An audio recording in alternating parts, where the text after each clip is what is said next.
শাকিব খানের ঘরে বাইরে সংসারে প্রত্যেকটি জায়গায় তাকে চারপাশ থেকে বিপদ ঘিরে রেখেছে এবং বিপদ তাকে টেনে ধরার চেষ্টা করছে। তো শাকিব খানের ঘরে বাইরে চারপাশে বিপদ নিয়ে আজকে অত্যন্ত গুরুত্বপূর্ণ কিছু তথ্য আপনাদেরকে দিব, বা আমার সাথে অবশ্যই আপনারাও একমত হবেন।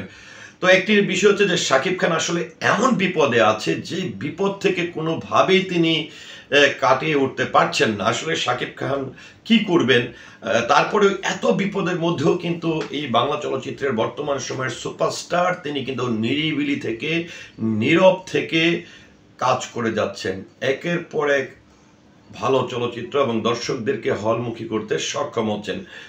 তো শাকিব খানের ঘরের বিপদ নিয়ে আমি একটু বলতে চাই। সেটি হচ্ছে, আপনারা জানেন যে শাকিব খানের দুজন অতীত আছেন এবং সাবেক দুই স্ত্রী, চিত্রনায়িকা বুবলি এবং চিত্রনায়িকা অপু বিশ্বাস।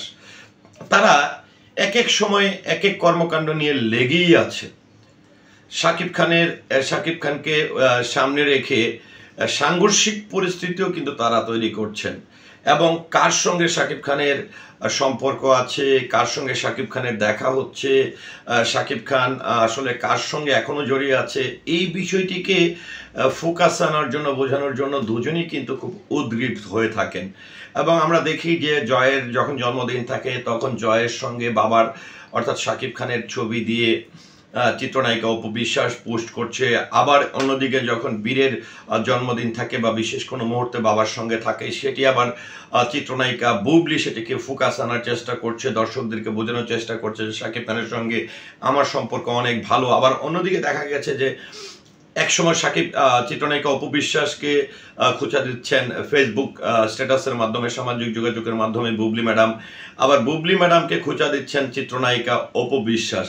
তো এইভাবে তারা একের পর এক বিভিন্ন ধরনের কর্মকাণ্ডের সঙ্গে যুক্ত হচ্ছেন, এবং যেটা হচ্ছে শাকিব খান বরাবরই তিনি কিন্তু ঘরের এই বিপদ বা ঘরের এই সমস্যার মধ্যেও কিন্তু নিঃসুপ থেকে তিনি কাজ করে যাচ্ছেন, এবং কোথাও তিনি কিন্তু কোনো কথা বলেন না। যেটি যদি আমি বলতে চাই যে বলিউড অনেক সুপারস্টাররাই আছেন যাদের ব্যক্তিগত জীবন নিয়ে সাংবাদিকরা অনেক নাড়াচাড়া করেন, সামাজিক যোগাযোগ মাধ্যমে অনেক লেখালেখি হয়, কিন্তু তারা নীরব থেকে তাদের কাজের ব্যাপারে খুব ডেডিকেটেড থাকে এবং কাজ করে যায়। তো শাকিব খানের মধ্যে সেই লক্ষণটা কিন্তু আছে। এবং ঘরের বাইরের বিপদটি যদি বলতে চাই, দেখেন শাকিব খান কারোর সঙ্গে ছবি উঠাতে গেলেও বিপদ, শাকিব খানের সঙ্গে কারো দেখা হলেও বিপদ। কেমন? আমরা দেখি যে শাকিব খানের সঙ্গে যদি আমাদের ধরেন একটি দুইটি সিনেমায় অভিনয় করেছে কোনো নায়িকার ছবি ওঠায়, এমনভাবে তিনি ছবিটি পোস্ট করবেন, এমনভাবে তিনি লিখবেন, মনে হয় যেন শাকিব খানের সঙ্গে তার অনেক দরম মরম সম্পর্ক, এবং এটা নিয়ে একটা ব্যাপক আলোচনা শুরু হয়ে যায়। তো এই যে বিষয়গুলো, শাকিব খান ঘরে বাইরে সবকিছুতেই বিপদ। আসলে এই বিপদটির কারণ হচ্ছে তিনি সুপারস্টার। তিনি যদি আজকে সুপারস্টার না হতেন তাহলে কিন্তু তাকে নিয়ে কেউ সমালোচনা করতো না।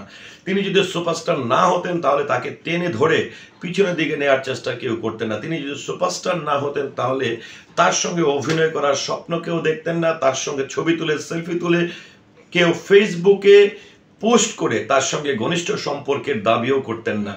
কিন্তু এই যে বিষয়গুলো হচ্ছে, শাকিব খান ঘরে বাইরে সবকিছুতেই এই বিপদের মধ্য দিয়েও তিনি যেভাবে এগিয়ে যাচ্ছেন এবং কাজগুলো করছেন, এবং আমরা গত ৩-৪ বছর ধরে যে চলচ্চিত্রগুলো শাকিব খান উপহার দিচ্ছেন, যে হলমুখী দর্শকগুলো একদম পিছনে মুখ ফিরিয়ে নিয়েছিল তাদেরকে আবার হলে আনতে সক্ষম হয়েছেন, এই বিষয়গুলো কিন্তু অবশ্যই আমরা লক্ষ্য করছি। তো এই যে শাকিব খানের ঘরে বাইরে যে বিপদ, এবং এই বিপদের মধ্যে থেকেও তিনি নিঃসুপ থেকে যেভাবে কাজ করে যায়, এবং শাকিব খানের এই নীরবতায় নীরব থেকে কাজ করার বিষয়টি নিয়ে আপনার মতামতকে আশা করছি কমেন্টের মাধ্যমে জানাবেন। সেই সাথে অবশ্যই পুরো ভিডিওটির সঙ্গে থাকার জন্য অসংখ্য ধন্যবাদ। আসসালামু আলাইকুম।